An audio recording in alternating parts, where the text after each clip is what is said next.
In 1985, Barack Obama leaves New York and a good-paying corporate job to work in Chicago's gritty South Side as a community organizer. The job entails coordinating church groups and neighborhood associations to help them lobby for basic services and amenities. Jerry Kelman runs the organization. Barack had opportunities to take a job that would have much more status and much more of a future. So why would he be willing to work for $10,000 a year to come to a city where he had never lived before and work with the poor? He had to have some strong motivation to do that.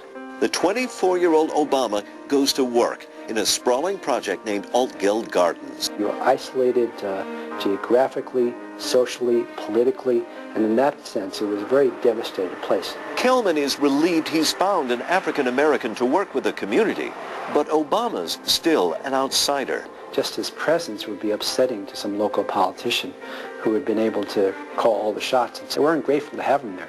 So Barack was frequently getting criticized and attacked, and often he would come back to the office and vent some frustration.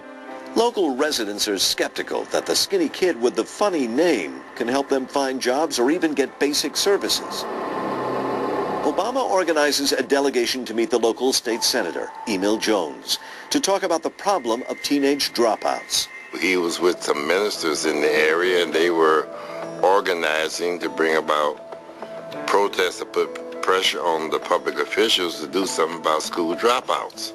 Jones is receptive to the proposals for the school dropouts and immediately hits it off with the young activist. He was genuinely sincere. We became good friends while we were working together. As a result of those efforts, we were able to go to the State Board of Education, get funding for dropout programs.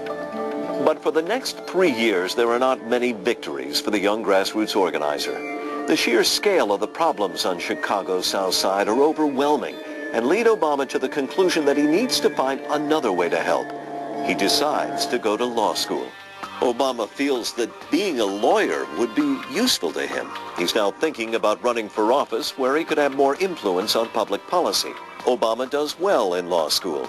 He works hard and plays hoops to unwind. He loved to smile, and he really smiled when he'd, give his little fake and put up a jump shot and hit it, over you. Obama is often back in Chicago, and while working there at a law firm one summer, he meets attorney Michelle Robinson. Though pursuing his legal studies, he's still involved with community outreach. He took me to one of his community organizing trainings on the South Side. It was a basement full of senior citizens, mostly African American. He took off his jacket and rolled up his sleeves and just launched into the most eloquent, passionate vision of the community and why people need to engage, and people just connected with him in the ways that they do now. He had a hole in his shoe, had a car that was 1,000 years old, that barely worked. He was someone who was consumed with the world of ideas. And Michelle was a great counterweight to that. She's very, very pragmatic. She's someone who will say, okay, the balloon has floated high enough. And she is that anchor for him. Back at law school, Obama goes on to be elected president of the Harvard Law Review, the most prestigious legal journal in the country. He's the first African American to hold the position. Word got out that he was elected president of the Harvard Law Review. There was a palpable excitement among the entire student body that we were making history. Gaining such a position opens a lot of doors for Obama, but he resists taking the conventional route. He could have had any job in America. He could have clerked for any judge on the Supreme Court. He could have had the most prestigious professorship in the country. He could have gone to the top law firm and made a princely sum of money. And he again went back to Chicago and set down his roots and built on the base that he had created when he was a community organizer after college. Came back to work on voter registration. I guess he liked Chicago. I never knew at that time that he did have in the back of his mind getting involved more politically as an elected official. Obama starts to practice civil rights law and to teach at the University of Chicago. All the while, he remains active in the community. But there's more to Obama than building his resume. At the same time, he's getting settled in his personal life. He and Michelle marry in 1992 at the Trinity United Church of Christ, a Southside congregation known for its social activism, where Obama finds a spiritual home.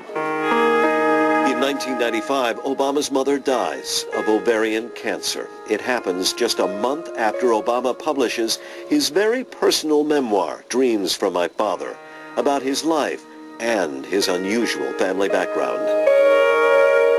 It's a book very much about identity. And the amazing thing about the book is I think it captures one of the things that's extraordinary about him, which is he really is a confluence of a lot of different strains of the American identity all in one person. In 1996, Obama launches his political career and runs for state senator for the South Side District of Hyde Park. His extensive grassroots connections prove invaluable, and he's voted in by a sizable majority. But some of his Democratic opponents claim he's won by playing hardball, going to court to challenge the signatures of supporters they need to enter the primary. It did ruffle some feathers among established Democrats in Chicago. These are standard tactics in the rough and tumble of Chicago politics, but some observers think it shows just how impatient Obama is to move up the political ladder. You know, he's 175 pounds of ambition. There's no doubt about that. And that ambition will make Obama a force to reckon with on the national stage within a few years.